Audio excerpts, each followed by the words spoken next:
सुर्खियों में।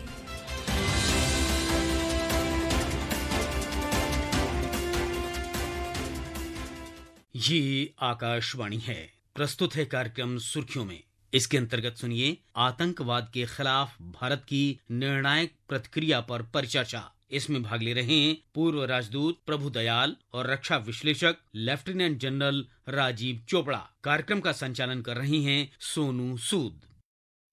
सुर्खियों में कार्यक्रम में आप सभी का स्वागत है। जैसा कि हम सब जानते हैं, 22 अप्रैल को कश्मीर के पहलगाम में आतंकवादियों द्वारा 26 लोगों की निर्मम हत्या के ठीक 2 सप्ताह बाद 6 मई और 7 मई के बीच की रात 1 बजे से 1:30 बजे के बीच भारत के सशस्त्र बलों ने ऑपरेशन सिंदूर के तहत पाकिस्तान अधिकृत जम्मू कश्मीर में स्थित 9 आतंकवादी ठिकानों पर जवाबी हमला किया। पिछली रात पाकिस्तान ने 15 सैन्य ठिकानों पर भारत में हमले का प्रयास किया। इस उभरते घटनाक्रम पर आज विदेश सचिव विक्रम मिस्री ने प्रेस कॉन्फ्रेंस की। आइए सुनते हैं उन्होंने क्या कहा। A few things that I would like you to keep in mind. First of all, there is mention on all sides of escalation. I think the first point that you have to keep in mind is the attack of 22nd April in Pahalgam is the original escalation. ये जो सिलसिला है हम देख रहे हैं आज की घटनाओं को लेके, ये 22 अप्रैल के पहलगाम के हमले से शुरू हुआ है। एस्केलेशन वहां पे हुआ है। हमारे साथ वरिष्ठ पत्रकार उमेश चतुर्वेदी जी हैं। उमेश जी, ये जो उन्होंने बात कही विदेश सचिव ने कि एस्केलेशन शुरू कहाँ से हुआ और जिसके जवाब में हमने परसों रात कदम उठाया, ये कितना ज़रूरी है समझना, और ये भी समझना कि हमने जो कदम उठाया वो सैन्य ठिकानों पर या सिविलियन ठिकानों पर नहीं था, वो सीधे सिर्फ आतंकवाद पर एक हमला था।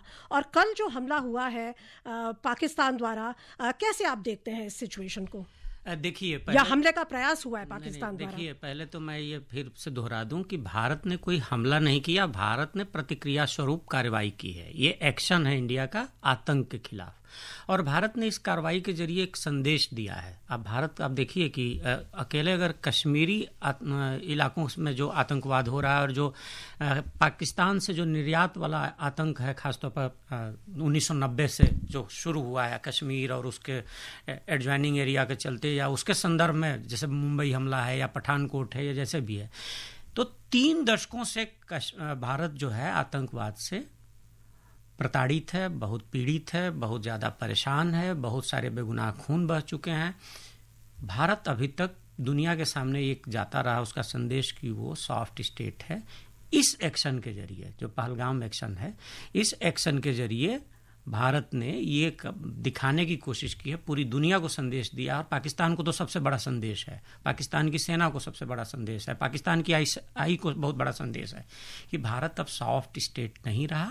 उसकी प्रतिबद्धता आतंक को खत्म करना है, और आतंक को खत्म करने के लिए जहां जरूरत होगी, जैसे जरूरत होगी, वहीं वो घुस करके आतंकवादियों का खात्मा करेगी भारत की सेना, भारत की सरकार। और दूसरी बात जो आपने कहा बिल्कुल सही बात है कि वो पाकिस्तान के उस रोना का जवाब है जो पाकिस्तान पहलगाम के खिलाफ जो कार्रवाई हुई है, उस कार्रवाई को बार बार दिखाने की कोशिश कर रहा है कि ये सिविलियन अटैक है या मिलिट्री अटैक है। उस रोना का जवाब आज विक्रम मिस्री ने दिया। भारत के विदेश सचिव हैं, और आज भी कल की तरह भारत की 2 सैन्य अधिकारी सफिया कुरैशी और व्योमिका सिंह ने भी पूरे नपे तुले शब्दों में फिर से बताया कि ये सिर्फ और सिर्फ आतंक के खिलाफ कार्रवाई थी, किसी सैनिक ठिकाने पर हमला नहीं था, किसी सैनिक इलाके पर कार्रवाई नहीं थी, और किसी नागरिक ठिकाने को निशाना नहीं बनाया गया।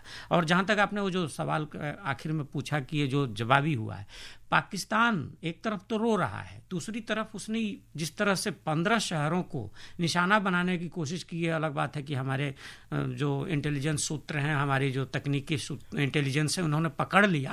और हाँ, और पाकिस्तान कोई नई बात नहीं है। अगर आप याद कीजिए कि 1971 की लड़ाई में है या 1965 की लड़ाई में, अगर मोर्चे से अलावा वो शहरों पर भी बमबारी करता रहा है। मुझे लगता है कि भारत इन सब चीज़ों से सबक ले चुका है, और ये जो कार्रवाई आज हुई है सुबह सुबह, जिसकी जानकारी आज व्योमिका सिंह और सफिया कुरैशी ने दी, मुझे लगता है उस संदर्भ में लिया जाना चाहिए। और अब हमारे साथ पूर्व एम्बेसडर प्रभु दयाल जुड़ गए हैं। एम्बेसडर दयाल, आपका बहुत बहुत स्वागत है आकाशवाणी में। धन्यवाद, आपका बहुत बहुत धन्यवाद कि आपने अपने इस प्रोग्राम में मुझे आमंत्रित किया। जी एम्बेसडर दयाल, हम आपसे जानना चाहेंगे अभी जो स्थिति उत्पन्न हो रही है, क्या आपको लगता है अभी कैसे आप आंकते हैं अभी की स्थिति को? देखिए, भारत ने जो अब तक कार्रवाई की है वो इस बात को मद्देनजर रखते की है कि हम जो है रिटेलिएशन ही कर रहे हैं पहलगाम टेरर अटैक के संबंध में। हम नहीं चाहते कि एस्केलेशन हो, लेकिन हमने ये भी जाहिर कर दिया है कि अगर पाकिस्तान एस्केलेट करेगा तो हम उसके लिए तैयार हैं। उस एस्केलेशन की हम जवाबी कार्रवाई करके पूरी तरह से पाकिस्तान को बता देंगे कि उसकी क्या हैसियत है। देखिए, इसमें कोई दो राय नहीं है कि पाकिस्तान की नस नस में आतंकवाद घुसा हुआ है। मैं पाकिस्तान में पोस्टेड था 4 दशक पहले, 1981 से 1985 तक। मैं सुनता था बार बार उनके जनरल ये कहते थे कि we will bleed India by 1000 cuts, और आज भी उनके जनरल यही कहते हैं कि किस तरह से वो भारत को नुकसान पहुंचाए और भारत का खून बहाए। देखिए, बिलावल भुट्टो ने भी जब इस इंडस रिवर की बात चल रही थी तो उनका तो या तो उसमें पानी बहेगा या उनका खून बहेगा। उनकी तो जबान में जब यही बात घुसी हुई है कि किस तरह से खून खराबा करें। अब देखिए, वो ये जानते हैं कि भारत की जो सेना है वो उनसे कहीं ज्यादा सशक्त है, कहीं ज्यादा ताकतवर है, तो वो डायरेक्ट वॉर नहीं करना चाहते हैं, लेकिन एक कोवर्ट वॉर का उन्होंने रास्ता चुना हुआ है और उस कोवर्ट वॉर को वो टेररिस्ट के थ्रू हासिल करने की कोशिश करते हैं। वो टेररिस्ट अटैक्स कराते हैं, हमेशा से कराते आ रहे हैं। तो अब ये जो पहलगाम में जो अटैक हुआ है, ये तो एक बहुत ही गंदी हरकत है। उन्होंने इसको एक धार्मिक रूप दे दिया और उन्होंने क्या किया कि लोगों से कहा कि कलमा पढ़ो और ऐसे कुछ और चीजें कहीं पहचानने के लिए कि कौन मुसलमान नहीं है उनका कत्ल किया और उनकी बीबियों से कहा कि जाके तुम मोदी जी को बताओ। तो ये बताइए कितनी घिनौनी हरकत है, और क्या ऐसे ही हम उसको नजरअंदाज कर देते? तो भारत सरकार ने जो किया है वो बहुत सही किया है कि आतंकवाद, टेररिज्म के खिलाफ ये बहुत अहम कदम उठाया और 9 टेररिस्ट जो साइट्स थी उन पे अटैक किया। कोई मिलिट्री इंस्टॉलेशन पे नहीं अटैक किया, कोई सिविलियन साइट्स पे नहीं किया, लेकिन सिर्फ उन साइट्स पे किया जहां पर ये टेररिस्ट तैनात थे, ये उनकी ट्रेनिंग ग्राउंड थे, ये वहां रहते थे, तो उनको अटैक किया। जी बिल्कुल। और हमारे साथ स्टूडियो में जुड़ गए हैं defence analyst lieutenant general Rajiv Chopra. Chopra ji, आपका बहुत बहुत स्वागत है। जय हिंद। चोपड़ा जी, आपसे जानना चाहेंगे जो आतंकी हमला हुआ 22 अप्रैल को और अब जो घटनाक्रम है जिसमें पिछले परसों रात हमने जवाबी कार्रवाई की और कल रात पाकिस्तान ने उत्तर और पश्चिम भारत में कई सैन्य ठिकानों को निशाना बनाने का प्रयास किया, जबकि हमने सिर्फ टेररिस्ट जो कैंप्स थे उन्हीं को टारगेट किया था और साफ कहा था कि हम मिलिट्री और सिविलियन जो भी एरियाज हैं उनको बिल्कुल हम टच नहीं करेंगे। तो कैसे देखते हैं आप इस उभरती सिचुएशन को? देखिए, पहले तो जैसे आपने बिल्कुल साफ साफ बताया है कि हमारा एम था कंसिडर्ड रिस्पांस, मिनिमम रिस्पांस, जिसमें कोई कोलेटरल डैमेज ना हो। तभी अगर आप देखें तो टाइम जो हमने चुना था वो रात के 1 बजे कोई सिविलियन बाहर नहीं होता।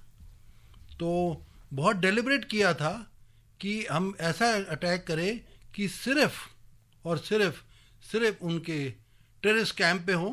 और ये पहली बारी हमने एक इंटीग्रेटेड जॉइंट ऑपरेशन किया था आर्मी, नेवी, एयरफोर्स में, और इस बारी हम 6 किलोमीटर से लेके ओवर 100 किलोमीटर्स तक हमने इनके टेररिस्ट कैंप को टारगेट किया है, जो कि पाकिस्तान और पाकिस्तान ऑक्यूपाइड कश्मीर में भी हैं। और हमने साफ साफ बताया था ये नॉन एस्केलेटरी है, ये हम वन टाइम वाला कर रहे हैं को आपको बताने के लिए कि आप हमेशा डिनायल मोड में रहते हैं कि हमारे यहाँ कोई टेररिस्ट कैंप नहीं है, और साथ ही आप ये भी कहते हैं कि हमारे यहाँ कोई टेररिस्ट इंफ्रास्ट्रक्चर नहीं है। तो हमने उन जिहादी जो कि स्पॉन्सर्ड बाय आर्मी हैं उनके कैंप्स पे डिस्ट्रॉय किया है, जैसे कि आपने देखा। और ये पहली बार ही हुआ है कि live images, real time images कहते हैं, वो देश को दिखाई गई हैं, जिसको पूरे इंटरनेशनल कम्युनिटी में और भारतवासियों को विश्वास है अपनी सशस्त्र सेनाओं पे और साथ साथ स्ट्रॉन्ग पॉलिटिकल लीडरशिप पे। और हमने उनको बार बार बोला था ये वन टाइम अटैक है, आप इस पे आगे कोई कार्रवाई ना करें और मसला यहीं हसल हो जाएगा।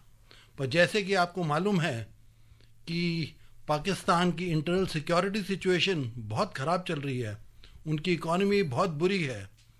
वहाँ आप चाहे देखें खैबर पख्तूनख्वा में जहाँ तारीख TTP वहाँ काफ़ी उग्रवादी हमले कर रहे हैं। आपने अभी ये भी सुना होगा लास्ट 24 घंटों में BLM में बलूचिस्तान ने आर्मी के कॉन्वॉयस पे काफ़ी अटैक किया है, जो कि घातक रहा है। साथ ही आपने देखा सिंध में भी काफ़ी दंगे चल रहे हैं पानी को लेके, इंडस वैली शेयरिंग वाटर पे, POK में भी दंगे चल रहे हैं। और सबसे बड़ी बात पहली बारी है जो पंजाब में है, पंजाब जहाँ से मेन आर्मी आती है वहाँ भी इंटरनल टर्मोइल है ये लेके, क्योंकि वहाँ जो मोस्ट पॉपुलर लीडर थे इमरान खान, जो क्रिकेटर थे पुराने, तब से ही वो एक आइडियल है लॉर्ड ऑफ यूथ के पाकिस्तान में, उनको हटा के जेल में डाल दिया गया है। और उन्होंने एक पपेट गवर्नमेंट ले आए हैं जिससे कि ना केवल मासेस आर्मी के अगेंस्ट हो गए हैं, इवन आर्मी में भी काफ़ी दिक्कतें आ रही हैं। एक तो जो मैंने बताया बलूची, खैबर पख्तूनख्वा, POK, सिंधी, वो फील करते हैं कि माइनॉरिटी कम्युनिटी है, हमारे को टारगेट किया जा रहा है। और साथ ही जो democratic forces, pro democratic forces वाले ऑफिसर्स हैं जो इमरान खान के साथ हैं और कुछ असीम मुनीर के साथ हैं, तो इनमें डिवाइड है। इस वक्त पाकिस्तान चाहता था कि एक फेस सेविंग फार्मूला निकाला जाए जिससे कि पाकिस्तान की आर्मी की इमेज ऊपर हो और देश उनके साथ आ जाए। तो उसका एक ही मुद्दा होता है पाकिस्तान में हमेशा कि कश्मीर इशू लाया जाए, हिंदुस्तान का इशू लाया जाए। तो उस इशू को देख के उन्होंने टेररिस्ट अटैक किए। और अगर हम ऑपरेशन सिंदूर की बात करें तो भारतीय सशस्त्र बलों ने ऑपरेशन सिंदूर में उच्च गुणवत्ता वाले उपकरणों का इस्तेमाल किया, जिसके परिणाम स्वरूप पाकिस्तान और पाकिस्तानी कब्जे वाले कश्मीर में बड़ी संख्या में आतंकवादी मारे गए। रक्षा मंत्री राजनाथ सिंह ने कहा कि सशस्त्र बलों ने जिस तरह पाकिस्तान और पाकिस्तानी कब्जे वाले कश्मीर में आतंकी शिविरों को नष्ट किया है वह देश के लिए गर्व की बात है। नई दिल्ली में आज राष्ट्रीय गुणवत्ता सम्मेलन को संबोधित करते हुए उन्होंने देश के सशस्त्र बलों को साहस और वीरता के साथ कार्रवाई करने के लिए बधाई दी। पाकिस्तान और POK में जिस तरह से हमारी आर्म्ड फोर्सेस ने टेरर कैंप्स को नेस्त नाबूद किया है वो हम सब के लिए एक गौरव का विषय है। जिस प्रेसिजन के साथ यानी जिस सटीकता के साथ ऑपरेशन सिंदूर एग्जीक्यूट किया गया वह अनइमेजिनेबल है, बहुत ही सराहनीय है। इसमें 9 टेररिस्ट कैंप्स तबाह हुए और अच्छी खासी संख्या में आतंकी मारे गए। लेफ्टिनेंट जनरल राजीव चोपड़ा, आपसे जानना चाहेंगे कि जो ये हमला हुआ इतना सटीक 26 मिनट में इसको अंजाम दिया गया और जैसा अभी हमने पढ़ा कि बहुत ही हाईटेक था, कैसे आप आंकते हैं सशस्त्र बलों की इस प्रदर्शन को? पहली बात तो ये ऑपरेशन बहुत सराहनीय था क्योंकि बहुत बढ़िया डिटेल प्लानिंग जो कि 14 दिन इन्होंने करी है, प्रिसीजन अटैक्स, प्रिसीजन टाइमिंग और जिसको कहते हैं सर्जिकल स्ट्राइक, और बिना किसी कोलेटरल डैमेज के। ये ना ओनली इंडियन आर्मी सराहना करेगी, इसको पूरे देश में और पूरे वर्ल्ड में इसकी सराहना होगी। और दूसरी बात, हमने LOC या LC क्रॉस नहीं की, ये सारे हमने एयरक्राफ्ट या जो लॉयटरिंग एमुनिशन जो ड्रोन्स होते हैं उसको अपनी तरफ से ही फायर किया है और एग्जैक्ट प्रिसीजन स्ट्राइक्स की थी, जो कि हमने 9 आइडेंटिफाइड कैंप्स हैं, 21 कैंप्स टोटल हैं, उसमें से हमने 9 को टारगेट किया है। तो इसमें पहली बार हमने इतनी हाई टेक वेपन्स यूज़ किए हैं, जिसमें मिसाइल्स हैं, लॉइटरिंग एमुनिशन है, और ये स्टैंड ऑफ डिस्टेंस से जिनकी मार बहुत दूर तक है। हालांकि वेपन्स इन्होंने बताया नहीं है, ये एक सीक्रेट बात है, क्योंकि हमारे पास बहुत तरह के वेपन्स हैं। वेपन्स का चुनाव आर्म्ड फोर्सेस के ऊपर था, पर कहने की बात यह है पहली बारी एक इंटीग्रेटेड ऑपरेशन हुआ है, जॉइंट ऑपरेशन, जहां नेवी अरेबियन सी में लगी हुई थी, एक्सरसाइज कर रही थी, और इंडियन एयरफोर्स भी वो एक्सरसाइज कर रही थी राजस्थान में, और साथ ही इंडियन आर्मी तो बॉर्डर्स पे लगी ही हुई थी, साथ ही साथ वहाँ फायरिंग भी चल रही थी, स्मॉल आर्म्स और आर्टिलरी भी चल रही थी, पाकिस्तान सिविलियंस को भी मार रहा था। तो इसको देखते हुए हमने एक बहुत सही समय चुना, और एक हमने सिविल डिफेंस स्कीम भी उस टाइम ऑर्डर कर दी थी कि आप लड़ाई के लिए तैयार हो जाओ। इस गार में जैसे मैंने बताया 14 दिन में पाकिस्तान घबरा गया था, और उसकी जो निगरानी थी, जिसको हम कहते हैं 24/7 365 डे एक आर्मी अलर्ट नहीं रह सकती है। ये जितने रडार्स वगैरह होते हैं, इनको इक्विपमेंट फटीग भी होती जाती है, ख़राब भी हो जाते हैं, इसमें बहुत हमें रिडंडेंसी चाहिए, FOL की बहुत ज़रूरत होती है, और दूसरा जो मैन बिहाइंड द गन होता है उसको भी रेस्ट रिकूप चाहिए होता है। तो थक गया था, और हमने सही समय का चुनाव करके प्रिसीजन स्ट्राइक किया है, जिसमें हमारी कोई जान मान हानि नहीं हुई, कोई इक्विपमेंट डैमेज नहीं हुआ, और पाकिस्तान को प्रिसीजन स्ट्राइक दी थी, और पूरी हमने रियल टाइम इंफॉर्मेशन वर्ल्ड को दिखाई है। साथ ही साथ आप सोशल मीडिया में या टीवीज़ में देख रहे हैं कि टेररिस्ट जो हैं उनके जो जनाजे के लिए हैं, सब जगह पे पाकिस्तानी जनरल्स, पाकिस्तानी सोल्जर्स आ रहे हैं, और उनके जो कॉफिन्स हैं उनके पाकिस्तान फ्लैग में लगाया जा रहा है। बहुत सबूत है कि पाकिस्तान एक टेररिस्ट स्टेट है जो टेररिस्ट स्पॉन्सर करता है, और ये इनके पास एक हथियार ऐसा है जिसके पूरे वर्ल्ड में इसने करा हुआ है, आतंक फैलाया हुआ है। तो ये समय आ गया है कि आतंकवादियों का विनाश किया जाए। इनफैक्ट इसका एक और भी पहलू है कि वो मिस इन्फॉर्मेशन को बहुत टाइम से UN और पूरे अपने देश में भी मिस इन्फॉर्मेशन फैला रहे हैं। देखते हैं कि विक्रम मिस्री जी ने इसके बारे में क्या कहा। देखिए, मिस इन्फॉर्मेशन तो इसे पाकिस्तान जब से पैदा हुआ है 47 से, ये तब से बताया जा रहा है कि ये गलत हैं। पहले इन्होंने अपने रेडर्स जो भेजे थे, इन्होंने बोला ये हम तो हैं ही नहीं। जब UN फोर्सेस आई तो देखा है तो पाकिस्तानी है। उसके बाद इन्होंने 65 में मुजाहिदीन भेजे, उसमें भी उन्होंने नाकार कर दिया कि ये तो, और अभी टेररिज्म में भी ये कह रहे हैं तो होम ग्रोन टेररिज्म है। ये तो हिंदुस्तान के जो है वो आज़ादी मांग रहे हैं कश्मीरी, वो अंदर से होम ग्रोन टेररिज्म है। और अभी भी जो हमने ये जॉइंट कह रहे हैं कि भाई हम जॉइंट इन्वेस्टिगेशन करें, इनका ये हमेशा से फसाड रहा है।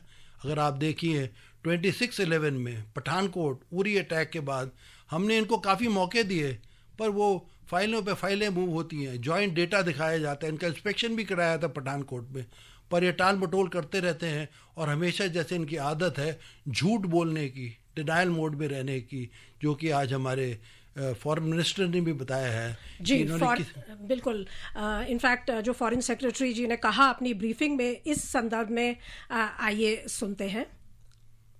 Pakistan has also for decades pursued cross-border terrorism into India with impunity. And as I said yesterday also, in order to deliberately mislead the international community, they claimed that the terrorist Sajid Mir was dead. They came under pressure, and Sajid Mir was then brought back to life, arrested, and is now apparently in Pakistani custody. Ambassador Dayal, आप क्या कहेंगे, ये जो miss information का जो एक weapon use कर रहा है पाकिस्तान, ये कितना हार्मफुल है, और इसको वो करने के लिए, निष्क्रिय करने के लिए हम क्या कर रहे हैं? देखिए, जो ऑपरेशन सिंदूर के संदर्भ में पाकिस्तान ने एक डिस इन्फॉर्मेशन कैंपेन चलाया है, उसको दुनिया ने नाकार कर दिया है। देखिए, पाकिस्तान क्या कह रहा है कि जो उसने भारत के खिलाफ कार्रवाई की वो बड़ी कामयाब हुई। उन्होंने कहा कि ऐसी ऐसी हमने हर चीजें की हैं जो कि बहुत कामयाब हुई। उन्होंने कहा कि उन्होंने एक इंडियन रफाइल को गिरा दिया बहावलपुर के पास, लेकिन जो उसकी तस्वीरें दिखाई वो तो कहीं से रफाइल के नहीं थी। वो एक पुराना क्रैश हुआ था 2021 में MiG-21 का, जो मोगा में हुआ था यहाँ पंजाब में, उसकी तस्वीर थी। और उसको उन्होंने ऐसा पेश किया कि जैसे ये हमने रफाइल गिराया भारत का। इसके अलावा देखिए, एक वीडियो सर्कुलेट हुआ है जिसमें ये दिखाया गया है कि भारतीय सेना अपने एक सफेद झंडे के साथ सरेंडर कर रही है पाकिस्तानियों को। ये बिल्कुल ही झूठी नैरेटिव है, लेकिन पाकिस्तान के जो मिनिस्टर हैं फॉर इंफॉर्मेशन अताउल्ला तरार, उन्होंने इस बात का पूरी तरह से समर्थन किया कि नहीं, ये क्लेम बिल्कुल सही है। लेकिन जब बात सामने आई तो ये स्पष्ट हो गया कि ऐसी कोई हरकत, ऐसी कोई घटना हुई नहीं है। और ये पाकिस्तानी जो ये झूठ फैला रहे हैं, ये सिर्फ एक दुनिया को भ्रम में रखने की कोशिश है। इसके अलावा देखिए, एक बहुत महत्वपूर्ण बात हुई कि वहां के जो डिफेंस मिनिस्टर है ख्वाजा आसिफ, जो बहुत सीनियर मिनिस्टर हैं, उन्होंने ये कहा कि इंडियन सोल्जर्स को उन्होंने कैप्चर कर लिया मिलिट्री स्ट्राइक्स पे। लेकिन ये बात बिल्कुल प्रूव कर दी गई कि ये गलत है। तो उन्होंने अपना जो ये बयान था वापस ले लिया। मतलब आप सोचिए कि पहले तो झूठ बोला, फिर जब उनका झूठ चला नहीं तो उन्होंने उसको वापस ले लिया। इसी तरह से कई अन्य झूठ बातें पाकिस्तानियों ने फैलाई हैं और ये दिखाने की कोशिश कर रही हैं कि उन्होंने भारत के खिलाफ ये सैन्य कार्रवाई में बड़ी सफलता हासिल की। लेकिन वास्तव में ऐसा कुछ नहीं, सिर्फ ये बात साबित करता है कि देखिए, पाकिस्तान का नाम तो अब चेंज करके झूठिस्तान कर देना चाहिए। आप जोड़ना चाहेंगे कुछ? हाँ, मैं ये जोड़ना चाहूँगा कि एक वॉर स्ट्रैटेजी में इंफॉर्मेशन कैंपेन भी एक वॉर स्ट्रैटेजी होता है। इंफॉर्मेशन कैंपेन कह लिए, या आप उसको साइकोलॉजिकल वॉरफेयर कह लीजिए, या उसको आप नैरेटिव्स के लिए, या उसको आप किसी भी ढंग से बोलें, तो झूठ फैलाना कि लोगों में अपनी उनकी फोर्सेस का मोराल डाउन करना, पब्लिक का मोराल डाउन करना, ये एक फौजी टूल है जो सब नेशन करते हैं। और मेरे को सारे श्रोताओं से ये निवेदन है कि सिर्फ जो गवर्नमेंट साइट है, ऑथराइज साइट है, उससे ही जो इंफॉर्मेशन दी जाती है उसी को बिलीव करें। तभी आप देख रहे हैं, कल भी प्रेस कॉन्फ्रेंस हुई, आज भी प्रेस कॉन्फ्रेंस हुई, हम सच का सच, झूठ का झूठ बताते हैं और हम कोई इन्फॉर्मेशन छुपाते नहीं है अपनी पब्लिक से, क्योंकि हम सच के मार्ग पे चल रहे हैं और हमें यकीन है हमारी आर्म फोर्सेस पे और पॉलिटिकल लीडरशिप पे कि हम जंग में जीत ही करेंगे। और अगर इन्होंने आगे एस्केलेशन किया तो हम मुंह तोड़ जवाब देंगे। और सोशल मीडिया पे विश्वास नहीं होना चाहिए। जो ऑफिशियल ब्रीफिंग्स आती हैं उसी से हमें सच्चाई का पता लगता है। बिल्कुल, एक बहुत अच्छी बात विक्रम मिश्री जी ने कहा कि पाकिस्तान की बुनियाद ही झूठ पर है। और जो 1948 के कबायली हमले थे कश्मीर इलाके में पाकिस्तानी सेना द्वारा, उसका जिक्र किया, या यूनाइटेड नेशन में जो कहा उसका जिक्र किया। तो पाकिस्तान तो करता ही रहता है, लेकिन एक चीज़ ये भी हम लोगों को देखने की है कि जिस तरह से उसने भले अपनी ओर से वो बता रहा है बार बार कि सिविलियन साइट्स पर या मिलिट्री इंस्टीट्यूशंस पर या उसके साइट्स पर हमला हुआ है, लेकिन उसने खुद भारत को टारगेट किया। जो 15 शहरों में वो मिलिट्री आउटफिट्स के जो इंस्टीट्यूशंस थे, साइट्स थे, उनके लिए वो टारगेट किया। और ये भारतीय सेना, ये जानने की ज़्यादा मेरी दिलचस्पी इसमें है और शायद हमारे श्रोता भी जानना चाहेंगे। हमारे साथ राजीव जी हैं, लेफ्टिनेंट जनरल रहे हैं, किस तरह से उसको नेस्तनाबूद किया पाकिस्तान के एयर डिफेंस सिस्टम को। तो ये बड़ी पहले मैं इसमें एक ऐड करना चाहता हूँ जी। अगर आप देखिए, उसामा बिन लादेन वो वहीं रह रहा था, उन्होंने हमारे साथ क्या पाकिस्तान के साथ भी झूठ बोला, वो वहीं निकला, अमेरिका के साथ भी झूठ बोला। और अभी आप देखिए, वो तो कहता है हमारे यहाँ कोई टेररिस्ट इंफ्रास्ट्रक्चर ही नहीं है। बिल्कुल। और वो कहता है भाई हम तो खुद ही पीड़ित हैं आतंकवादियों से। तो ये तो इनकी जो जिहादी वेपन है, इनके झूठ तो बुनियाद में है और झूठ बोलते रहेंगे।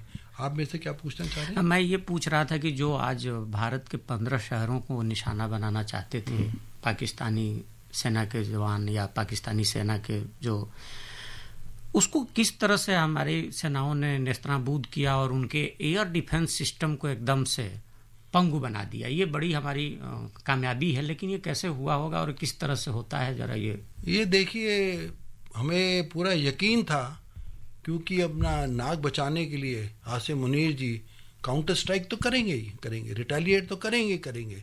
तो हमारी सेना बिल्कुल तैयार थी, रेड अलर्ट पे थी 24/7। कोई उन्होंने हमें कमी नहीं की और हम एक्सपेक्ट कर रहे थे वो कर रहेंगे। और जैसे जो बैटल इंडिकेटर्स होते हैं, लेट बैटल इंडिकेटर्स जिसको हम कहते हैं, उसमें सबसे पहले एयर को सप्रेस किया जाता है, एयर डिफेंस सिस्टम को सप्रेस किया जाता है। तो पाकिस्तान ने वही कोशिश की थी। अगर आप देखिए, जहाँ जहाँ हमारे एयरफील्ड्स हैं, जहाँ जहाँ हमारी कम्युनिकेशन सेंटर्स हैं, जहाँ जहाँ हमारी मिलिट्री इंस्टॉलेशंस हैं, उनको उन्होंने टारगेट किया, क्योंकि वो चाहते थे कि हम इनके एयरक्राफ्ट को और एयर डिफेंस सिस्टम को न्यूट्रलाइज कर दें। पर हमारे पास एयर डिफेंस सिस्टम में हमने पूरा कवरेज था हमारा, रडार्स के थ्रू और यूएवी कवरेज भी था। कई हमारे पास सर्वेलेंस सिस्टम है। सबसे इम्पोर्टेंट आजकल के वॉरफेयर में जिसको कहते हैं हम ISR system, intelligence surveillance and reconnaissance system, जिसमें रडार्स भी आती हैं, एयर सर्वेलेंस भी आती है और कई तरह के सर्वेलेंस सिस्टम में सैटेलाइट भी आते हैं, वो आते हैं। हमारा पूरा कवरेज था। और साथ ही साथ जब ये रडार्स की कैपेबिलिटी होती है कि ये टारगेट को ट्रैक करते हैं, आइडेंटिफाई करते हैं, उसके बाद गन्स या मिसाइल्स को या एयरक्राफ्ट को बताते हैं, जिससे हम स्ट्राइक करते हैं। आपने आज देखा होगा, सारे चैनल्स में आ रहा है कि हमारे पास S-400 सिस्टम है, जो कि हमने रशिया से लिए हुए हैं। ये वर्ल्ड के नंबर 1 माना जाता है और इसमें short range, medium range, long range सब टारगेट्स ले सकते हैं। पहले ट्रैक करेगा, उसके बाद वो काउंटर मिसाइल फायर करेगा। तो जब ये जहाँ भी ये थे टारगेट्स, और इनको हमने वहीं एयर में न्यूट्रलाइज कर दिया, इनको टेक ऑफ करने के बाद ही। और कुछ आपने देखा है, कोई भी फुल प्रूफ सिस्टम नहीं होता है, तो कुछ इसमें मिसाइल्स और बॉम्ब्स गिरे हुए हैं, जिनके क्रेटर्स आज TV पे दिखाए जा रहे हैं, उनकी आइडेंटिफिकेशन दिखाई जाएगी। उसमें आप पक्का देखिएगा पाकिस्तानी या चाइनीज़ मार्क मिलेंगे, वो भी पब्लिक को दिखाया जाएगा। अब नाउ, क्योंकि हमने बताया था जिस डोमेन में और जिस इंटेंसिटी से आप अटैक करेंगे, उसी डोमेन और इंटेंसिटी से हम अटैक करेंगे। हमने उसी डोमेन में उनके एयर डिफेंस सिस्टम को सप्रेस करा। हालांकि हम चाहते नहीं थे कि एस्केलेट हो। हमने तो बोला कि 1 टाइम था हमारा। अगर आप हमारी, और वो भी आतंकवाद के खिलाफ था। आतंकवाद के खिलाफ था। आपके खिलाफ तो है नहीं, आप तो कह रहे हैं हमारा कोई इंफ्रास्ट्रक्चर है ही नहीं। तो हमने आज काउंटर स्ट्राइक्स किए हैं ड्रोन से और मिसाइल से, जो उनके हमने सिस्टम्स हैं। आप कहते हैं लाहौर के पूरी बैटरी बर्बाद हो गई है, वहाँ मिसाइल सिस्टम और जो भी आ रहा है हेडक्वार्टर 9 मिसाइल बैटरी ख़त्म हो गई है। और रावलपिंडी में भी आपने देखा, स्टेडियम में जो विजुअल्स दिखा रहे हैं, वहाँ भी इन्होंने अटैक किया। आपको मालूम है रावलपिंडी में इनका आर्मी हेडक्वार्टर है, वहाँ भी किया है, सियालकोट में भी किए हैं। कई जगह के अभी विजुअल्स पूरे नहीं आ रहे हैं, पर हमने काफ़ी जगहों पे इनके एयर मिसाइल सिस्टम्स या AD सिस्टम बर्बाद कर दिए हैं। उससे ये बिल्कुल अब अंधे हो गए हैं और उससे हमारे एयर को और फ्यूचर ऑपरेशंस में बहुत सहूलियत मिलेगी अगर ये एस्केलेट करेंगे। अभी भी पाकिस्तान को मान के जाना चाहिए और अपना उन्होंने जो कर लिया है वो कर लिया है, इसके बाद उनको डी एस्केलेट करना चाहिए। नहीं तो उनके आगे की, जैसे इंग्लिश में कहते हैं, it is a beginning to an end of terrorism and the power of the Pakistani army. वैसे ही मैं बताना चाहता हूँ, जैसे इनकी इकॉनमी है और जैसे इनकी इक्विपमेंट है और जैसे इनका असला है, इनके पास एमुनिशन, इनके पास जो वॉर एंड्योरेंस है, या वॉर एंड्योरेंस 4 से 5 दिन की है। अगर इंडियन आर्मी और बड़ी इस वक्त 4th लार्जेस्ट वर्ल्ड इकॉनमी है और हमारी आर्मी, नेवी, एयरफोर्स इनसे 100% ज़्यादा है, तो इनका विनाश ही होगा अगर ये अभी माने नहीं तो। इनफैक्ट विदेश मंत्री डॉक्टर सुब्रमण्यम जयशंकर ने कहा है कि पहलगाम आतंकी हमले ने भारत को सीमा पार आतंकवादी ढांचे के खिलाफ कार्रवाई करने के लिए विवश किया था। उन्होंने कहा कि भारत की प्रतिक्रिया लक्षित तथा नपी तुली थी और हमारा इरादा स्थिति को बिगाड़ने का नहीं था। डॉक्टर जयशंकर ने कहा कि यदि भारत पर कोई सैन्य हमला होता है तो इसमें कोई संदेह नहीं होना चाहिए कि बहुत ही सख्ती के साथ उसका जवाब दिया जाएगा। उन्होंने ईरान के विदेश मंत्री डॉक्टर सईद अब्बास अरागची के साथ भारत ईरान 20वीं संयुक्त आयोग बैठक की सह अध्यक्षता करते हुए ये बात कही। एम्बेसडर दयाल, आप क्या कहेंगे? ये जो बोला डॉक्टर जयशंकर ने कि अगर वहाँ से सैन्य हमला होता है तो उसका जवाब हमें फिर ज़रूर देना होगा, लेकिन हम ऐसा चाहते नहीं थे, हम आतंकवाद के खिलाफ है हमारी लड़ाई। क्या लगता है, आज आपको ऑल पार्टी मीटिंग भी हुई पूरे राजनीतिक दलों की भारत में, और उसमें भी सबने जो है अपना समर्थन जताया और पूरा देश भी एकजुट है इस आतंकवाद की लड़ाई के खिलाफ। सारे 140 करोड़ भारतीय, ये कितना इंपॉर्टेंट है, ये जो सॉलिडारिटी है पूरे देश की। देखिए, आपने 2 प्रश्न पूछे हैं, मैं दोनों को एक एक करके जवाब दूंगा। पहली तो बात यह है कि जो भारत ने डिप्लोमेटिक लेवल पे कोशिश की है वो बहुत अच्छी है। पहली बात तो हमने ये स्पष्ट की है कि जो हमने अभी तक ऑपरेशन सिंदूर के संदर्भ में कार्रवाई की है ये नॉन एस्केलेटरी मेजर्स हैं, लेकिन साथ ही साथ हमने ये भी स्पष्ट कर दिया है कि अगर पाकिस्तान रिटेलिएट करता है तो उसकी जवाबी कार्रवाई करने के लिए हम पूरी तरह से सक्षम हैं। और ये पाकिस्तान के ऊपर है कि वो अब टेंशन्स को एस्केलेट करना चाहता है, नहीं, अब वो करेगा तो हम भी उसको पूरी तरह से जवाब देंगे। दूसरी बात, जो ये ऑल पार्टी मीटिंग हुई, ये एक बहुत अच्छा डेवलपमेंट है। इससे सब जो पॉलिटिकल पार्टीज हैं वो सरकार के समर्थन में आ गए। देखिए, जो ऑपोजिशन में भी हैं उन्होंने भी न सिर्फ सेना की पूरी तरह से सराहना की, बल्कि साथ साथ ये भी कहा कि वो सरकार के जो उठाए हुए कदमों के पूरी तरह से वो उसकी समर्थन में है और वो कह रही हैं कि ये जो कदम है ये भारत के हित में। तो ये बहुत बड़ा डेवलपमेंट है कि पूरे पॉलिटिकल स्पेक्ट्रम को हम यूनाइटेड होता देख रहे हैं और हम ये इस बात से यकीन कर सकते हैं कि एक यूनाइटेड इंडिया बेटर पोजीशन में होगा पाकिस्तान के जवाब में कार्रवाई करने के लिए। तो ये बहुत ही अच्छा डेवलपमेंट है, इस तरह की पॉलिटिकल यूनिटी को जाहिर करना। आपके पास 20 सेकंड में आप क्या कहना चाहेंगे? मैं ये बताना चाहूँगा, पहले तो एक तो होल ऑफ नेशन अप्रोच है इस बारी जी, और इंटीग्रेटेड सर्विस अप्रोच है। और लेट मी टेल यू, जो इंडियन आर्मी का मोराल है इस वक्त और हमारी पॉलिटिकल लीडर की जो डायरेक्शंस हैं, हम किसी भी आपदा का सामना करने को तैयार हैं और हम जैसे हमें बताया है चुन चुन के मारेंगे और उनको मिट्टी में मिला देंगे। मेरे को फ़ख्र है अपनी इंडियन आर्मी पे कि और पूरी डिफेंस सर्विसेज पे कि इन्होंने कितना बढ़िया प्रेज़वर्दी काम किया है। धन्यवाद और Jai Hind. Ambassador Dayal, lieutenant general Rajiv Chopra और उमेश चतुर्वेदी जी, आप शामिल हुए इस विशेष चर्चा में और अपने विभिन्न पहलुओं पर हमें बहुमूल्य जानकारी दी, उसके लिए आपका बहुत बहुत धन्यवाद। नमस्कार, धन्यवाद। अभी आप सुन रहे थे आतंकवाद के खिलाफ भारत की निर्णायक प्रतिक्रिया पर परिचर्चा। इसमें भाग ले रहे थे पूर्व राजदूत प्रभु दयाल और रक्षा विश्लेषक लेफ्टिनेंट जनरल राजीव चोपड़ा। कार्यक्रम का संचालन कर रही थी सोनू सूद। ये कार्यक्रम आकाशवाणी के समाचार सेवा प्रभाग द्वारा प्रस्तुत किया गया। इसे आप हमारे mobile app news on AIR और YouTube channel news on AIR official पर भी सुन सकते हैं। इस कार्यक्रम के संबंध में अपनी प्रतिक्रिया आप हमें ईमेल या व्हाट्सएप के माध्यम से भेज सकते हैं। ईमेल का पता है AIRNSDtalks@gmail.com और व्हाट्सएप नंबर है 9289094044। सुर्खियों में